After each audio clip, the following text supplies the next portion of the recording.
What's up, YouTube? Capital G here, letting you guys know what the heck happened at YCS Atlanta, giving you guys a quick recap from the dirty south of the ATL. This was an extremely exciting event. Now, I will just have to preface this video by saying, guys, I'm going to try and keep the controversy to a minimum. In fact, I didn't even get a chance to make this video yesterday, which I usually upload these recaps on Mondays, but there was just so much stuff going on, and then I ended up, talking to Corey, and I want to try and compartmentalize Corey the duelist and separate that from Corey the person and all his transgressions in the past. If you guys want to know about that, obviously watch the interview that I did with him. But this was a really good event. Not only was the attendance pretty good, where it was like 1,250 people, but the viewership was extremely high too. There was, I believe, during the finals like 4,000 people watching the YouTube stream, and that's really good because Konami actually disabled the chat like some pure scumbags. You couldn't even say anything. You couldn't access the chat or anything like that. But the feature matches all day were really exciting, especially in day one, where they had the guy with like the 58 card Paleozoic deck, where he was just running like, he ran one copy of Reckless Greed, and I almost felt like he was kind of trolling. He was running Mask of Darkness and Cat of Omen and all these other like troll cards, and he ended up 2-0ing a Zodiac player, like a sponsored Pro Play Games player. He just absolutely destroyed him. If you guys get a chance, I would highly suggest that you guys go back and watch that. But the story of the event was Corey Roca and Paleozoics. Paleozoics ended up winning a YCS. I think a lot of people were anticipating that Zoo were pretty much just going to win the event by default, but I think a lot of people were rooting for just anything outside of Zoo. And when you really look at the top 32, there wasn't actually a lot of hope. I think that one of the reasons that Paleozoic did so well is the grind game is so exceptionally good, and without Metaphors kind of being a thing, because absolutely no Metaphors stopped. I don't know if that means Metaphors is just a dead deck now or what. There's no Denko to kind of check Paleozoic, so like that super good grind game that they have and all the totally awesome plays and shit like that, like they're just completely unchecked. So this might have been just a really good meta call. Now, I don't want to give you guys too much false hope and say like, yeah guys, the Zodiac era is over, because it's just not.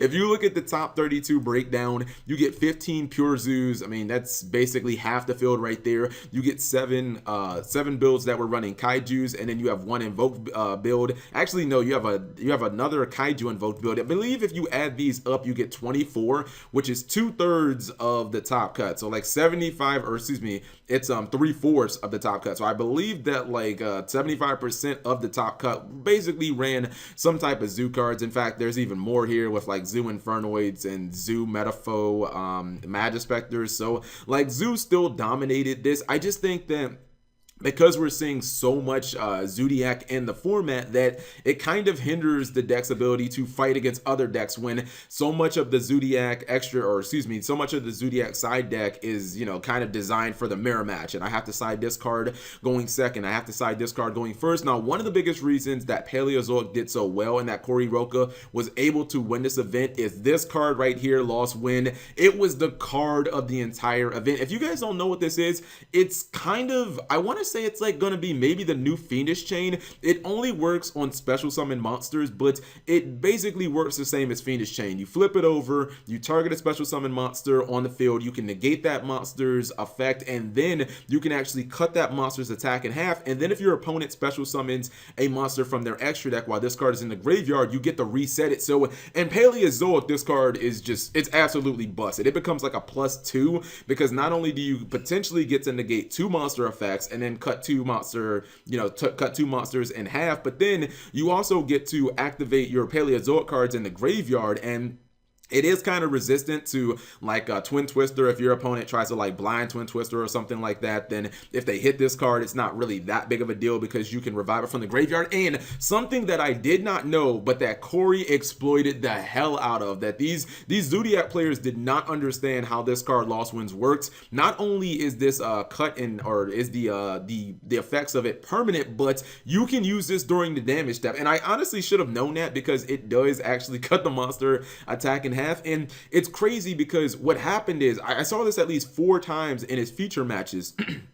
when you see these Zodiac players, and even if they happen to have like if they happen to have Whiptail, which is a card that absolutely wrecks frogs because it just permanently banishes them and whatnot. Like when they were trying to ram into his set frogs and whatnot, he would just use this in the damage step. And guys, those frogs have some big ass butts. You got Dupe Frog with 2000 defense, you got Rodent Toad in 2000 defense. Not only were his opponents taking huge hits to their life points, but those Zodiac Exceeds, like their effects were permanently negated, and it put them in a really bad spot. It put them in a position to where they would have to like overlay their they'd have to overlay into something else and not keep their Dryadent, or they'd just be in a really bad position because they'd have a monster in attack mode, it had like 0 attack, and you know, just be in a really awkward position for them. Maybe he can make Totally Awesome the next turn, he could attack over their monster, and it's like, damn dude, you just took 4,000 damage within the span of like 1 full turn. So this card was super important.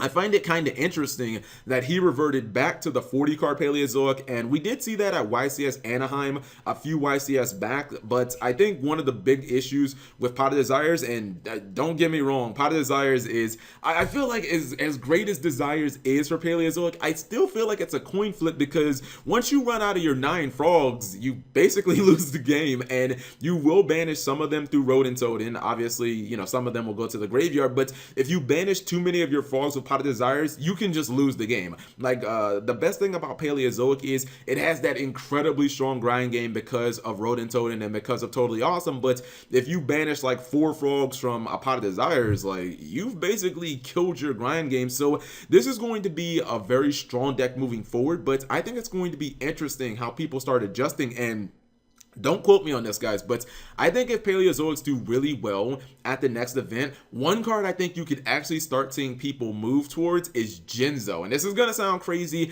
I think that, you know, people naturally point to Denko Sekka, but if you look at Zodiacs and how many traps they actually run, like I don't think Denko really works that well in the deck, but they could go like Terratop, you know, Take Tumborg, and then Tribute Summon for a Jinzo and basically get the same effect. Or they could use Zodiac Barrage, and then they could summon their Zodiac monster, and then they could kind of special summon a bunch and then tribute summon for a Jinzo. So Jinzo could pop up. Another big storyline from this event, and this is one where I think that this deck could have some momentum. I'm a big believer in momentum from event to event, and it didn't translate into him making the top 8. But if you guys notice, absolutely first after Swiss was Invoked Windwitch. Now, it looks not as impressive because he didn't make the top 8 and there was only one Windwitch invoked. But I mean, he did start out 12-0, guys, and then he ended up winning his top 32 match, like 13 wins in a row. I don't like, that's something that doesn't happen by accident. And I watched this video on the Card Guys channel, and honestly it kind of reconfirmed that Windwitch Invoked is a very strong deck. My biggest concern for Windwitch Invoked is I think their Zodiac matchup is extremely good, but I think if people start moving towards frogs, it'll just be a nightmare for the deck, because I think that they'll just get outgrinded so hard. I think that a lot of the cards in like Windwitch Eidolon or Windwitch Invoked are not super strong against Paleozoics. Like they can easily out Crystal Wing with like the Mirror Forces and whatnot. They have, you know, so many ways of getting around it with like Lost Wind. So I don't know that that is necessarily a good matchup, but there really wasn't that much that we learned from this event. Other than, I mean, I guess like Totally Awesome is still probably the best Exceed card in the game. This was kind of a coming out party for Lost Wind, and Paleozoics are still a very real deck if nobody sides for them. Like if no one plays Denko to keep them in check, if no one's playing Jinzo or anything like that, the deck will definitely have some success. Another reason why Denko doesn't completely keep them in check for a deck like Zodiac is because like it's only 1700, and you know, if they have like a Rodent Toad in the grave swap for all, they can kind of get over it. So you guys let me know what you thought. I thought the event was actually broadcast superbly. I do kind of wish Konami would have accessed the chat, but I mean, I guess that's kind of crying over spilled milk at this point. You guys let me know what you thought of YCS Atlanta. I thought it was a very well ran event. I thought it was super exciting. I thought that we got a little more diversity in the format, and this sets up really nice for Vegas, because now I feel like we kind of have 3 potential big players for Vegas, and Windwitch Invoked, obviously Zodiac still being the best deck, and then possibly Paleozoics. And I think that Zodiac are going to have to adjust for Paleos, otherwise we could get a repeat. So anyways, thank you guys for watching. As always, subscribe if you have not already.